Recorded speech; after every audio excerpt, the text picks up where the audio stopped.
Hey friends, it sure is nice to be with you again today for another edition of Ask the Pastor. And there's a great portion of Scripture that it's almost funny in a way, but actually, and when I've read it time and time again over the years, I probably would have sided with the guy that didn't get paid the same. What happened is Jesus is talking about generosity here and how he's in charge of blessing, and it talks about a ruler that he hires two people.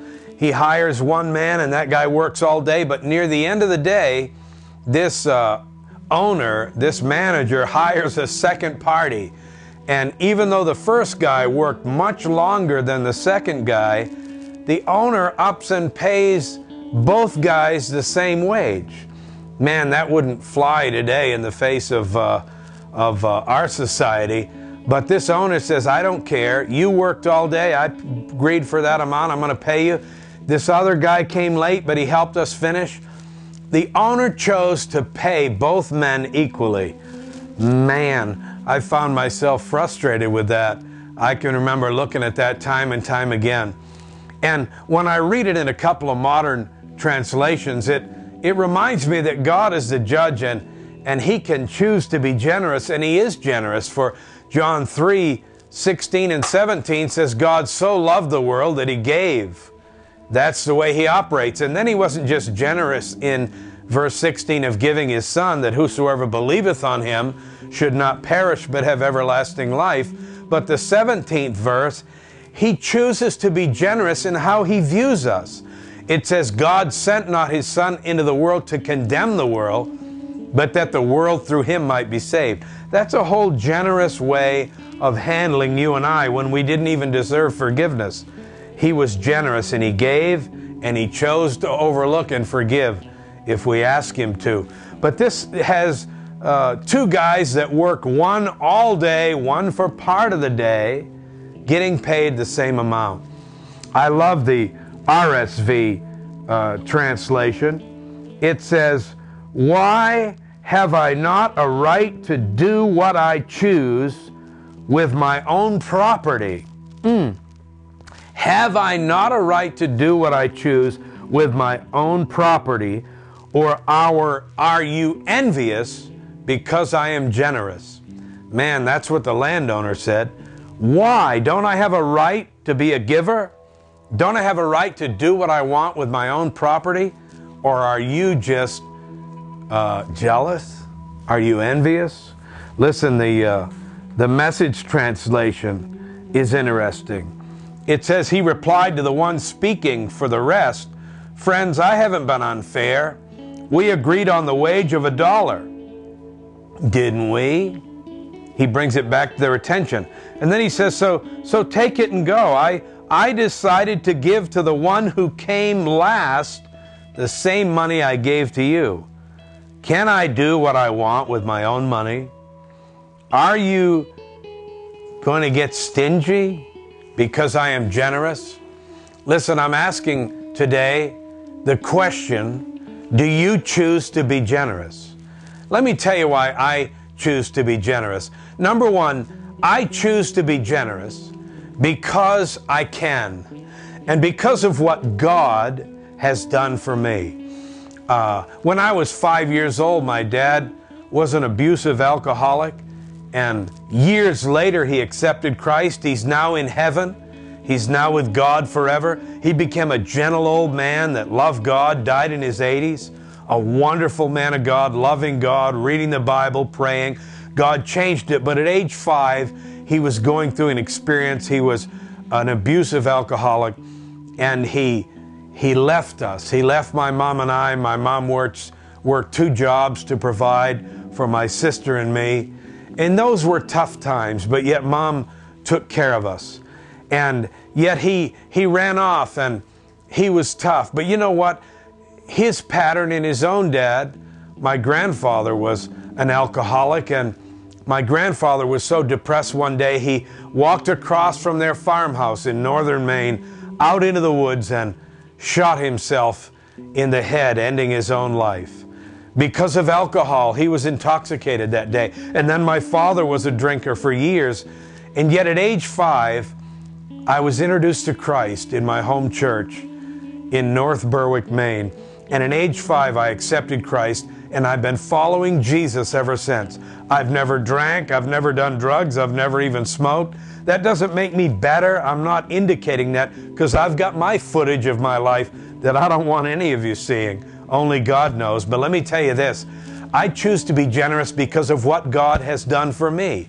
He kept me from that chain of alcoholism that existed in my family up until my dad's generation. And He saved my dad and He saved me. So how can I not give to God? There's a scripture that says if you see somebody in need and you just say, "Go thy way, be thou warmed," and you don't offer to help, if it's in our power to help, we need to help. I choose to be generous, number one, because of what God has done for me. He's been nothing but generous to me. Secondly, because giving keeps the flow going. Think of a garden hose today. I often use this to remind myself to give. If you close the end of that sprayer off, nothing flows through the hose. If you open the end of the hose, the water sprays forth and waters or washes your car or waters your plants or your lawn. But if you close the hose, nothing else can come through and get to its intended target. I choose to be a giver, number one, because God was generous with me, because what He's been generous towards me, and number two, because it keeps the flow going. Luke 6:38 says, "Give, and it shall be given unto you." Number three, because I'll be judged and held accountable someday. Matthew 25, the parable of the talents, is very clear about God giving talents or abilities or giftings to you and I as human beings, and Him expecting us to do something with it in the last days as we live our life.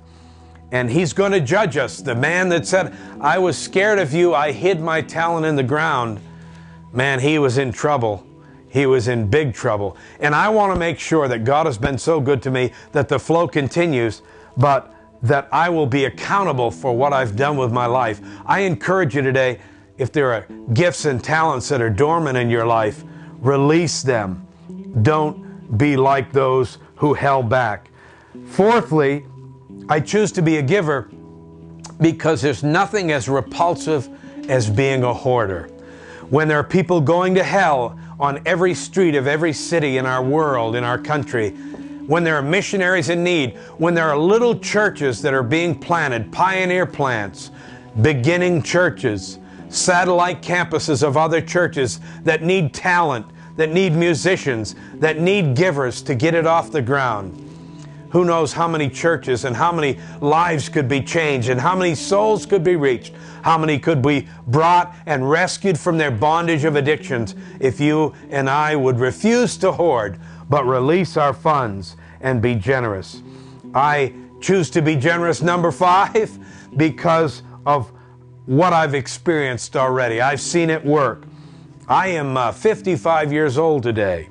Yes, some of you think I'm lying. You think I look older, and some of you think that I look younger, and that would be my wife and kids. But whatever the case, I've seen a lot. I've seen a lot of action. I've been preaching over 37 years now. And I got to say, I've seen a lot of action, and I've seen a lot of lives rescued.